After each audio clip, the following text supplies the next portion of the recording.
This is a Blaring Out with Eric Blair show tonight at the white carpet screening of Ted Demming's 2001 film Blow to celebrate the 76th birthday of the film's subject, George Young, and the film's director, the late Ted Demming. And we're here with retired undercover DEA agent Michael McManus. How are you involved in busting George Young?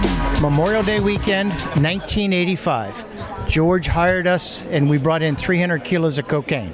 I was a federal agent with the DEA, and I was the arresting agent, along with my other supporting guys from the Fort Lauderdale Police Department who were undercovers, Greg Curitos and Tom Titterington. So we were the case agents on that case. And George was acting as a smuggler at that time, had escaped from jail, and had hired us to smuggle in 300 kilos of cocaine from the Guajira Peninsula into the United States. And we were the arresting agent. And I have to say that George is the only defendant that I arrested that ever sent me Christmas cards from jail. How did your life change after that? Well, it was an interesting time because we were at the height of the cocaine wars down in South Florida. And at that time, myself, along with the other undercovers that was involved in the case, we were smugglers. We were working for the government, but we were infiltrating Colombian cartel organizations. And George ended up being a very significant player at that point because of his ties with Carlos Lader and Pablo Escobar. So the idea that we were able to bring 300 kilos of cocaine, which was a significant amount at that time in 1985, into South Florida and do the controlled delivery to the Colombians, who were the distribution network, it was a big case. And since then, of course, there's been a lot of other big cases after that, but for the time, in 1985, it was a big case. Who gave you your marching orders? That actually came, the detectives from the Fort Lauderdale police were the ones that began the investigation and were undercover with a group of farmers from South Florida who, unbeknownst to them, were associated with George Young. And when the undercovers at that time was able to identify George, and we began to run him in our intelligence system, the undercover agents, and I sat down with them at lunch, I says, you have no idea how significant our target is. And at that point, we found out George was a fugitive. So we had to get over the hurdle of keeping George out of jail because there was a warrant for his arrest in Massachusetts. So realizing the significance of George, we were able to get permission from the Massachusetts authorities to leave him out and not arrest him. And we were able to put him on an undercover yacht in Fort Lauderdale with one of our informants, who coincidentally, he ended up knowing from his earlier smuggling days. And that's how we started the case. Who ultimately benefited from busting George? Well, ultimately the American citizens benefited because we took 300 kilos of cocaine off the streets.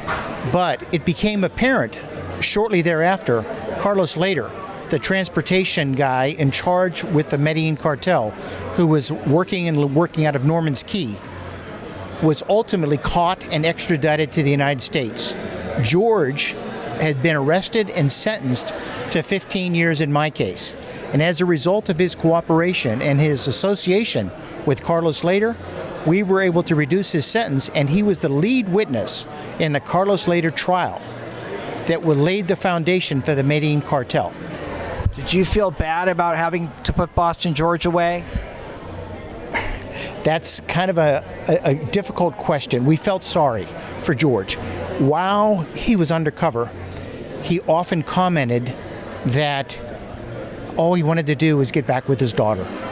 And that was very important to him.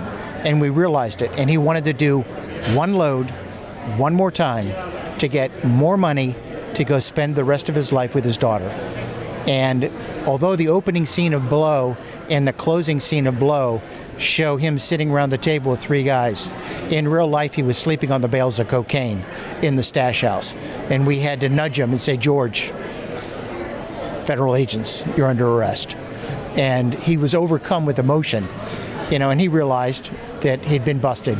But I think all his hopes and dreams of reuniting with his daughter went right out the door at that moment. What do you think of Sean Penn's controversial meeting with El Chapo? Chapo Guzman. Yeah. What do you think of that whole thing? What do you think of them going out to meet him and just the whole nonsense? I think it's ridiculous, okay?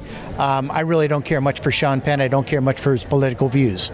But setting that aside, he went out and met with a drug trafficker who's responsible for hundreds of murders and the importation of multi-hundred kilos, thousands of tons of kilos of cocaine into the United States. So as far as I'm concerned, I have no interest in Sean Penn, and I wouldn't give him the time of day. Do you think that wherever there's illegal drug smuggling or drug sales, that murder, graft, and corruption is going to follow along? Yes, and it's unfortunate because we, as consumers in the United States, we're the ones that have created this demand. And as long as there's always going to be a demand, there's always going to be people that are willing to take that risk to make a profit, to bring it into the country. So we have to do a better job. I often ask people, when was the height of people using illicit drugs in the United States? And often they say last year. It wasn't last year. Based on population and percentage, it was 1979. More people were using illegal drugs in 1979 and then the history of our country. But we look at the population at that time, it was around 200 million people. At that time, 26.5 million people were using some form of illegal substance. So what happened in 1980 to change that trend? And as simple as it sounds, it started with President Reagan and Just Say No. We began to educate society. Society began to understand the pitfalls. The drug war was on our front burner, on our TVs every day, every night. We cut drug use in half in 13 years. By 1993, it was down to 13 million people because educating society. We've gotten away from that. And I understand the reason it's changed. You're now talking about terrorism. And those are the forefront. That's what's on the front burner. The drug war is a forgotten story. Do you think movies like Blow glamorize drug smuggling? I have talked to George significantly about this, and I give lectures around the world. And George actually wants to participate in my lectures, not to glamorize it, but to tell people, don't ever do what I did. Don't ever make the mistakes that I did. He spent a significant amount of his life behind bars in prison. For George, we call him the old hippie. George was just an old hippie, but the reality is he wasn't doing it so much for the money as he was the thrill, the excitement of what was going on. They used to have a t-shirt in South Florida, it's called Smugglers. It's not just a job, it's an adventure. And many smugglers looked at it that way. I would arrest a drug smuggler and says, I'm not a drug dealer, I'm a drug smuggler. In their mind, that was different.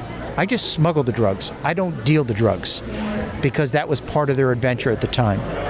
All right, sir. Thank you for your time. Have a great night. Enjoy the movie. Thanks. The Blairing Out Show.